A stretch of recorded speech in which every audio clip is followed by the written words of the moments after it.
ինքը շարունակում է աշխատել Meridian Expo կենտրոնից, Digitech Expo-ն է այս պահին ընթանում, իսկ մեր տաղավարում այս պահին հյուրընկալել եմ Մարիա Մանուկյանին, դասավանդիր հանուն Հայաստանի կրթական հիմնադրամի երիտասարդ մասնագետների հավաքագրման պատասխանատուն է նա։ Մարիա ջան, բարև ձեզ։ Բարև ձեզ։ Ինչպես եք նախարարում։ Շատ լավ։ Տրամադրությունը լավ է։ Շատ լավ է։ Այո, տարիների փոփոխություններ եք նկատում։ Նկատում եմ, որ ավելի մասշտաբային է այս տարի իրականացվում Digitech-ը, մենք արդեն 3-4 տարին մասնակցում ենք։ Նշեմ, որ նաև դասավանդիր հանուն Հայաստանի հիմնադրամը, կրթական հիմնադրամը հանդիսանում է ԱՏԾՄ-ի անդամ եւ շատ ուրախ ենք, որ մենք նաև անդամ ենք, նաև մասնակցում ենք Digitech-ին։ Այս տարի աշխատանքային օրվա հետ կապված արդեն բազմաթիվ այցելուներ ունենք, մեր տաղավարը շատ աշխուժ է, այս տարի մենք թեմատիկ տաղավար ունենք, վերադարձ դպրոց, լուսանկարչության ստուդիա ունենք, որ կարող են մոտենալ, ընտրել դպրոցական որևէ պարագա, հիշել, վերհիշել իրենց դպրոցական տարիները, նաև խաղ ունենք եւ մրցանակներ մեր բրենդային, ինչ-որ իրերից։ Այ դասավանդիր Հայաստանի մասի շատերը գիտեն,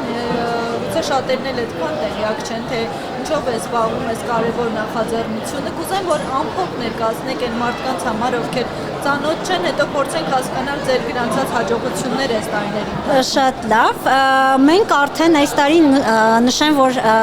նշում էինք մեր 10-ամյակը։ Մեր ուսուցիչների առաջնորդության ծրագիրը արդեն 10 տարի իրականացվում է։ Տարբեր մարզերում, համայնքներում, բոլոր մարզերում մենք ունենք ուսուցիչներ, տարբեր մասնագետներ կարող են դիմել ավարտական կուրսի ուսանողներ կամ արդեն ավարտած ուսանող մարդիկ, ովքեր ուզում են իրենց կարիերան փոփոխել, նոր միջավայր հայտնվել, Երևանից քաղաքից տեղափոխվել համայնք, ավելի մաքուր օդ, կարող են մեզ դիմել եւ 2 տարով վերապատրաստվել, 2 տարով մեկնել որևէ մարզ, համայնք, այնտեղ դասավանդեն այն առարկան, որի մասնագետն են, եւ նշեմ ինչու ենք, մենք սա անում, քանի որ դպրոցներում, մարզային դպրոցներում մեծ քանակությամբ ուսուցիչներ թափուր տեղեր կան եւ աշակերտները չեն ստանում այն հնարավորությունները, հավասար կրթությունը, ինչ օրինակ քաղաքի, Երևանի աշակերտները եւ մեր համար շատ կարեւոր է, որ բոլոր աշակերտները ունենան հավասար կրթություն, անկախ իրենց տեղակայման վայրից։ Եվ բացի դրանից, բացի դասավանդելուց, նաև մեր ուսուցիչները իրականացնում են արտադասարանական խմբակներ։ Խմբակներ տարբեր կարող են լինել, իդեպ նշեմ, որ ես էլ եմ շրջանավարտ դեսպան, ինքս էլ դասավանդել եմ, եւ նաև համայնքային զարգացման որևէ ծրագիր են իրականացնում, որտեղ մեր համար շատ կարևոր է նաև համայնքը զարգացնել, ցույց տալ, որ բացահայտել այդ համայնքը, ցույց տալ, որ այդ համայնքը բազմաթիվ հնարավորություններ ունի եւ աշակերտները ոգևորված լինեն, նաև ծրագրեր անեն, ուզենան կրթությունը շարունակելուց հետո վերադառնան համայնք, զարգացնեն, իրականացնեն իրենց այո, կենտրոնացումը Երևանում միայն չլինի։ Ես ճիշտ եմ հասկանում, որ հիմնականում խնդիրը մասնագետների մասով բնագիտական առարկաներն են։ Ինչով է դա պայմանավորված եւ փոփոխություն չեք նկատում այդ իմաստով դիմելիության բուհեր ընդունվողների ցանկում արդյոք երիտասարդները կամած գոնե չեն սկսում հետաքրքրվել բնագիտականը։ Նշեմ, որ ցավոք սրտի հիմնական խնդիրը, հիմնական բացը ուսուցիչների բնագիտա-մաթեմատիկական ուղղվածությամբ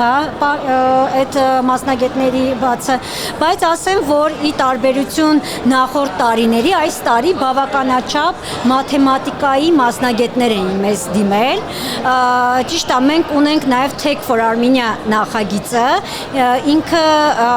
ավելի նոր թարմ նախագիծ է։ Մենք առաջարկում ենք IT կազմակերպություններին, իրանց հետ ենք համագործակցում, առաջարկում ենք, որպեսզի իրանց աշխատակիցները 1 տարով մեզ հետ պայմանագիր կնքեն եւ համատեղեն իրենց ներկայիս աշխատանքը մեր ծրագրի հետ, ճկուն գրաֆիկով, ավելի թեթևացրած, ավելի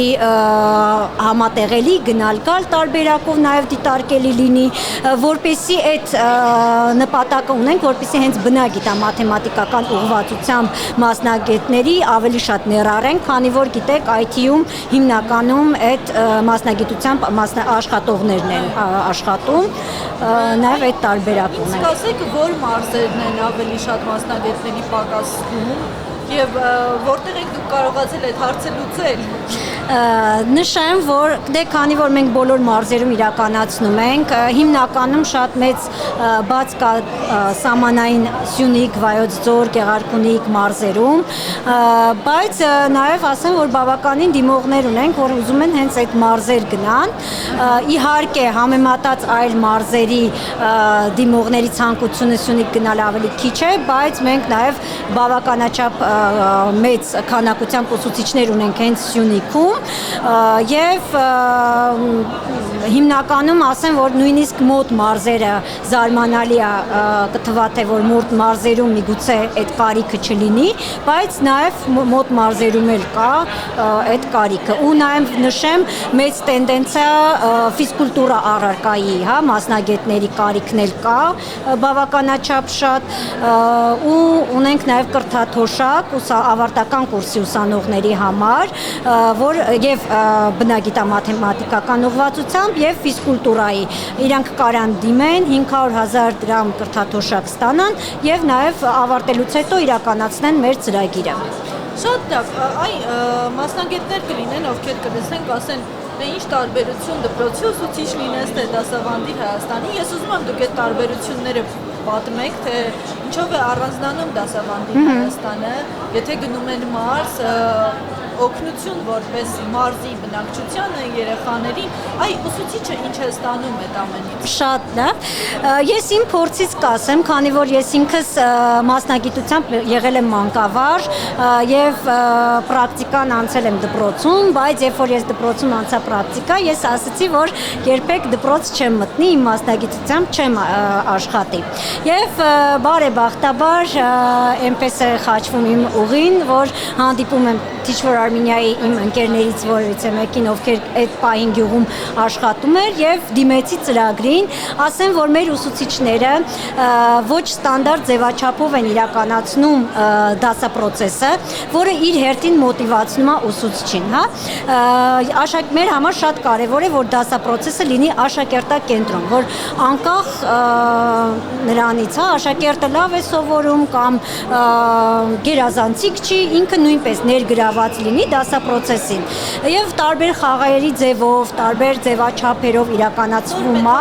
նոր մեթոդիկա ենք անպայման իրականացնում, որպեսզի բոլորը ներգրաված լինեն եւ նաեւ համայնքային զարգացման ծրագիր, ինչպես նշեցի, հենց աշակերտներն են իրականացնում, ուսուցիչը ավելի շատ խրախուսում, օգնում, աջակցում է, բայց հենց բուն ծրագիրը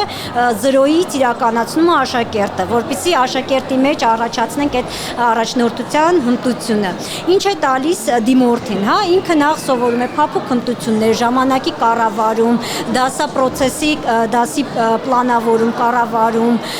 նաև պրոյեկտ իրականացնելու հմտություններ, որը հետագայում իր կարիերայի համար շատ կարևոր կլինի եւ այդ soft skills փափուկ հմտությունները ցանկացած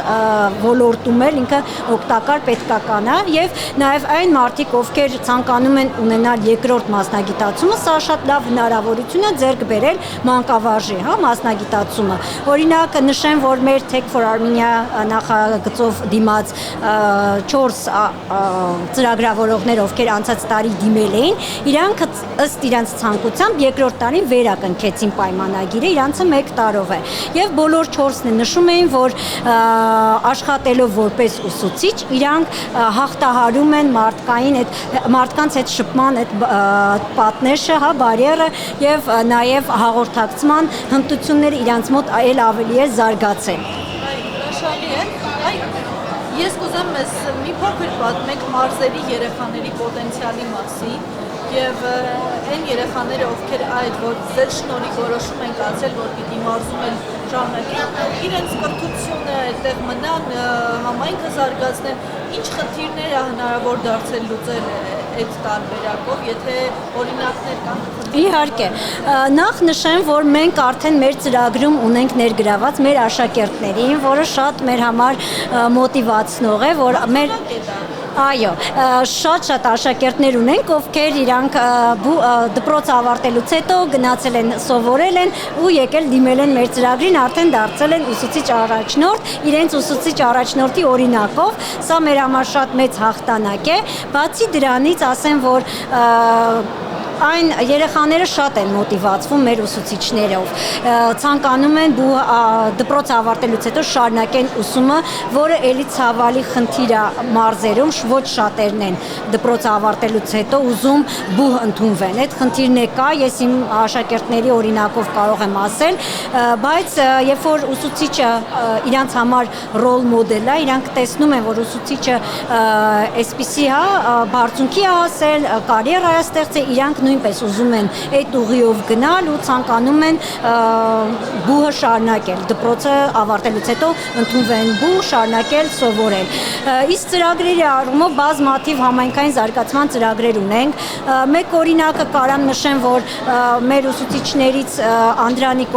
ով մեկնել էր Տավուշի Մովսես գյուղում դաս էր տվել, այնտեղ ինքը որպես խմբակ կավագործության խմբակեր բացել եւ աշակերտները սովորել էին կավագործություն անեին եւ վաճառեին այդ կավագործության իրենց իրերը եւ երբ որ Անդրանիկը արդեն իր երկամյա ծրագիրը ավարտել է, իրենք շարունակել են դա զարգացնել։ Այսինքն այն ուսուցիչները, ովքեր ինչ որ ծրագրեր, այնպիսի ծրագիր են ստեղծում համայնքում, որը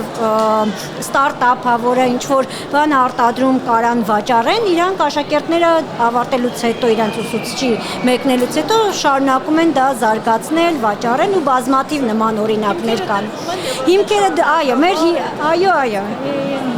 Այ վերջում կուզեմ նաև ասեք, թե արդյոք ունեք հստակ ժամանակահատվածներ, թե երբ կարող են դիմել, գրանցվել, թե միշտ ձեր դռները բաց են բոլոր շաբաթների, բոլոր օրերին, այդ մասով էլ տեղեկացնեք, որպեսզի դիմողները շատ լավ։ Ասեմ, որ մեր կարգախոսն է խիզախիր ու իրոք սա խիզախելու հնարավորություն է, ոչ միայն ծրագիրը տալիս է համայնքին, այլ նաև ծրագիրը տալիս է մարդուն։ Այս ծրագրով նաև մարդը բացահայտում է իր պոտենցիալը։ Եվ ուզում եմ հայտարարել, որ հոկտեմբերի 6-ից մեր հայտերը բաց են լինելու մինչև դեկտեմբերի 31-ը, կարող են լրացնել հայտը, որից հետո մեր հավաքագրման մասնագետները կկապվեն եւ արդեն ընթաց կտան իրենց հայտադիմումներին։ Ես եմ շնորհակալ։ Հաջողություններ եմ ցանկանում, իսկ մեզ լսողներին եւ դիտողներին եւս մեկ անգամ հիշեցնում եմ, որ իմ զրուցակիցը դասավանդիր հանուն Հայաստանի կրթական հիմնադրամի երիտասարդ մասնագետների հավաքագրման պատասխանատու Մարիա Մանուկյանն էր, իսկ ձեզ համար Մոնիկա Մամյանն էր աշխատում։ Շարունակեք հետևել Digitech-ին, Meridian Expo կենտրոնից, գործար ալիքը կաշխատի ձեզ համար։ Այսքանը։